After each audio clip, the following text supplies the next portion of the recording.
Film की शुरुआत में एक लड़का जिसका नाम रॉबिन है अपनी साइकिल किसी जगह चलाते हुए दिखाया जाता है। अचानक एक काली वैन उसके सामने आकर रुकती है। वैन से एक आदमी निकलता है और उसे पकड़कर वैन के अंदर खींच लेता है। फिर हमें दिखाया जाता है कि इस शहर में एक पागल किडनैपर है जो लड़कों को उठाकर उनका मर्डर कर देता है। सीन चेंज होता है और अब हमें फिनी ब्लैक को दिखाया जाता है जो अपने बाप और अपनी बहन ग्वेन के साथ रहता है। फिनी की मां मर चुकी है और उसका बाप शराब पीता है और दोनों बच्चों के साथ बुरा बर्ताव करता है। फिनी स्कूल जाता है लेकिन कुछ लड़के उसे तंग करते हैं। तभी एक दूसरा लड़का ब्रूस वहां आता है और फिनी की मदद करता है और उन तंग करने वाले लड़कों को भगा देता है। ब्रूस फिनी से कहता है कि उसे मैथ अच्छी नहीं आती और वो फिनी से मैथ सीखना चाहता है और फिनी हैप्पीली मान जाता है और अब दोनों अच्छे दोस्त बन जाते हैं। तभी दो पुलिस ऑफिसर डिटेक्टिव मिलर और डिटेक्टिव राइट फिनी के स्कूल पहुंचते हैं। वो रॉबिन के किडनैपिंग केस की इन्वेस्टिगेशन कर रहे हैं जिसे शुरुआत में किडनैप किया गया था। वो ग्वेन से पूछते हैं कि तुम्हें कैसे पता कि किडनैपर के पास काले बलून थे। असल में रॉबिन की बहन फिनी की बहन ग्वेन की क्लास में पढ़ती है और उसको ग्वेन ने बताया था कि जिस आदमी ने तुम्हारे भाई को उठाया था उसके पास काले बलून थे। और ऑफिसर इस बात को कंफर्म करते हैं कि जहां से रॉबिन को उठाया गया है वहां पर काले बलून मिले थे। वो ग्वेन से पूछते हैं तुम्हें ये कैसे पता, क्या तुम वहां मौजूद थी? ग्वेन जवाब देती है कि नहीं, ये मैंने ख्वाब में देखा था। यहाँ हमें पता चलता है कि जो कुछ भी ग्वेन हमें ड्रीम में दिखाती है वो सच हो जाता है। ऑफिसर्स इन्वेस्टिगेशन के लिए फिनी के घर जाकर उसके बाप से बात करते हैं, लेकिन जब बाप घर आता है तो वो ग्वेन को बहुत डांटता है और उसे मारता भी है। वो उससे पूछता है कि तुमने ऑफिसर्स को क्यों बताया कि उस किडनैपर्स के पास काले बलून थे। ग्वेन जवाब देती है कि ये सब उसने ड्रीम में देखा था। उसका बाप गुस्से से कहता है कि अच्छा, अब तुम भी अपनी माँ की तरह ड्रीम देखने लग गई हो। याद रखना, ड्रीम कभी भी सच नहीं होते और तुम अब अपने ड्रीम के बारे में किसी को भी नहीं बताओगी।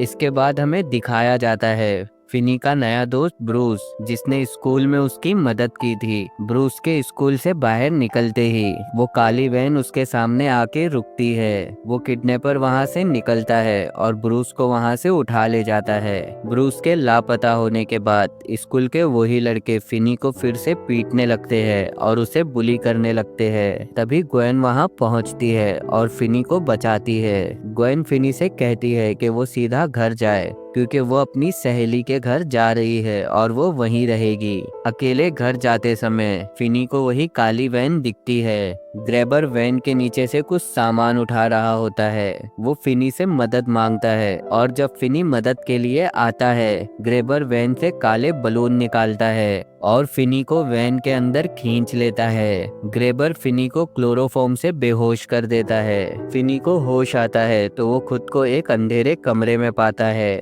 वो कमरा साउंड प्रूफ होता है, मतलब यहाँ चिल्लाना बेकार है क्योंकि कोई आवाज यहाँ से बाहर नहीं जा सकती है। तभी ग्रेबर चेहरे पर मास्क पहने हुए फिनी के पास आता है। वो किडनैपर अपने आप को ग्रेबर कहता है और साथ ही ये कहता है कि तुम्हें डरने की जरूरत नहीं है, मैं तुम्हें कुछ नहीं करूंगा, और ये कहकर चला जाता है। जब ग्रेबर जाता है तो फिनी बेसमेंट में एक काला टेलीफोन, एक टॉयलेट और एक खिड़की देखता है। उसके अलावा उस बेसमेंट में कुछ नहीं है। काले फोन का वायर खराब है इसलिए वो फोन काम नहीं करता है। अचानक फोन बजने लगता है। फिनी डर के मारे शॉक हो जाता है। वो सोचता है कि जब वायर खराब है तो फोन कैसे बज रहा है। जब फिनी फोन उठाने जाता है तो फोन बजना बंद हो जाता है और वहाँ ग्रैबर आता है और कहता है फोन पहले भी बजा था, मुझे समझ नहीं आता क्यों, और चला जाता है। जब ग्रैबर जाता है फोन फिर बजता है और इस बार कोई फिनी से बात कर रहा होता है। फोन पर बात करने वाला वही लड़का है जिसे हमने फिल्म की शुरुआत में साइकिल चलाते हुए देखा था, लेकिन अब उसकी आत्मा फिनी से बात कर रही है। रॉबिन की आवाज फिनी को बताती है कि बेसमेंट के फ्लोर में एक टाइल है, उसे हटाकर वहां से टनल बनाकर निकल जा। फिनी मान जाता है और टनल बनाना शुरू कर देता है। वो मिट्टी निकालकर टॉयलेट में फ्लश कर देता है।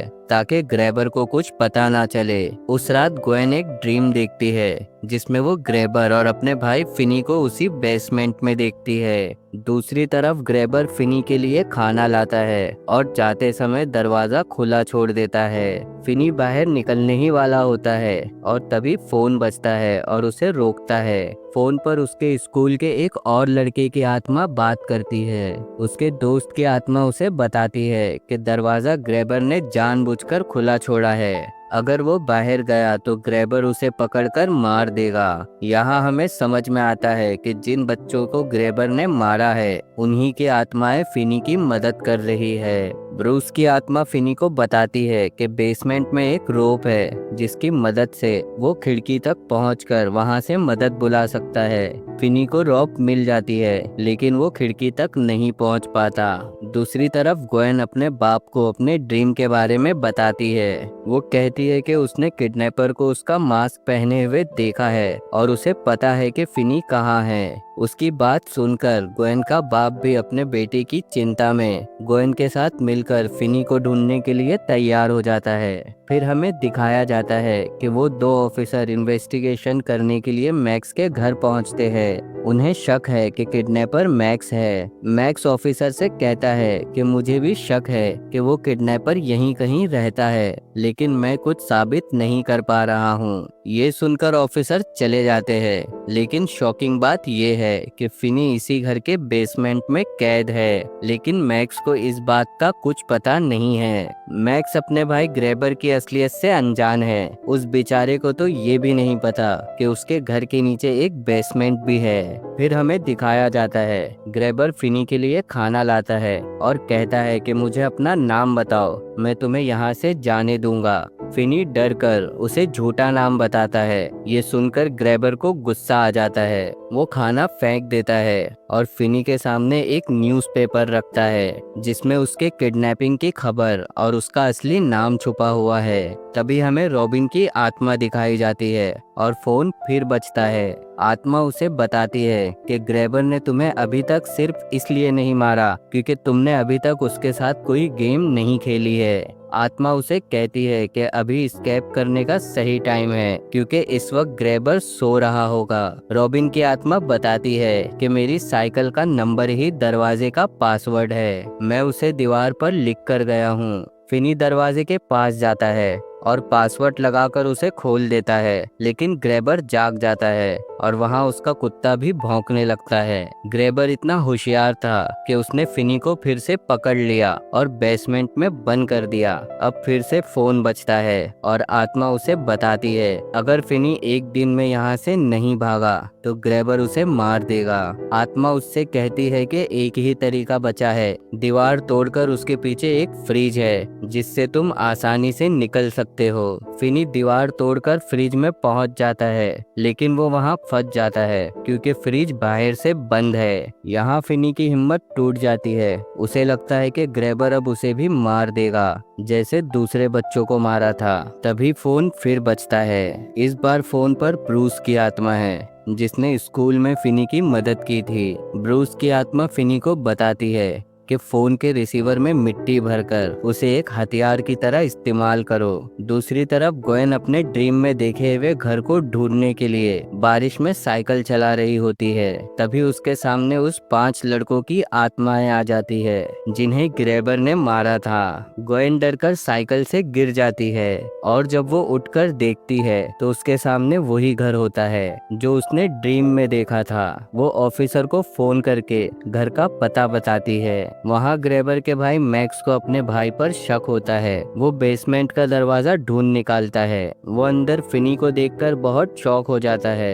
लेकिन उसे बचाने से पहले ही ग्रेबर आ जाता है और अपने भाई मैक्स को भी मार देता है। ग्रेबर अब फिनी को भी मारना चाहता है। वो दरवाजे पर अपना कुत्ता बांधकर फिनी को पकड़ने की कोशिश करता है। बेचारा फिनी भागने की कोशिश करता है, लेकिन वो एक डिच में गिर जाता है जो ग्रेबर ने उसके लिए बनाई थी। जब ग्रेबर फिनी के करीब आता है तब फिनी उस ब्लैक फोन के वायर से ग्रेबर का गला दबोचता है और उसे मार देता है। लेकिन फिनी घर से बाहर अभी भी नहीं निकल सकता क्योंकि दरवाजे पर ग्रेबर का कुत्ता है। उसकी बहन ग्वेन ऑफिसर को लेकर घर के बाहर पहुंचती है। ऑफिसर्स अंदर पहुंचकर वहां कई डेड बॉडीज ढूंढते हैं जिन्हें ग्रेबर ने मारा था। अंदर फिनी बेसमेंट में एक मांस का टुकड़ा कुत्ते के सामने फेंकता है और उसे डिस्ट्रैक्ट करता है और पासवर्ड सेट करके दरवाजा खोलता है और घर से बाहर निकल जाता है। बाहर निकलते ही वो बहुत सारी पुलिस की गाड़ियां देखता है। यहाँ सच सामने आता है कि ग्रेबर के 2 घर थे।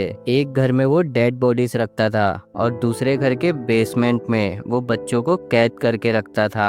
ऑफिसर्स इसीलिए फिनी को नहीं ढूंढ पाए थे क्योंकि दोनों घर एक दूसरे के सामने थे। अब सच सबके सामने आ चुका है। फिनी का बाप अपने बच्चों से माफी मांगता है और दोनों बच्चों से वादा करता है कि अब वो बुरा बिहेवियर नहीं करेगा। इसके बाद फिनी स्कूल जाता है। स्कूल में अब फिनी को कोई तंग नहीं करता है क्योंकि फिनी वो अकेला लड़का था जिसने ग्रेबर को मारकर जिंदा वापस आया था और फिनी अब बिल्कुल बदल चुका है। वो अब एक डरपोक लड़का नहीं रहा। और इसी के साथ ये कहानी यहाँ खत्म हो जाती है।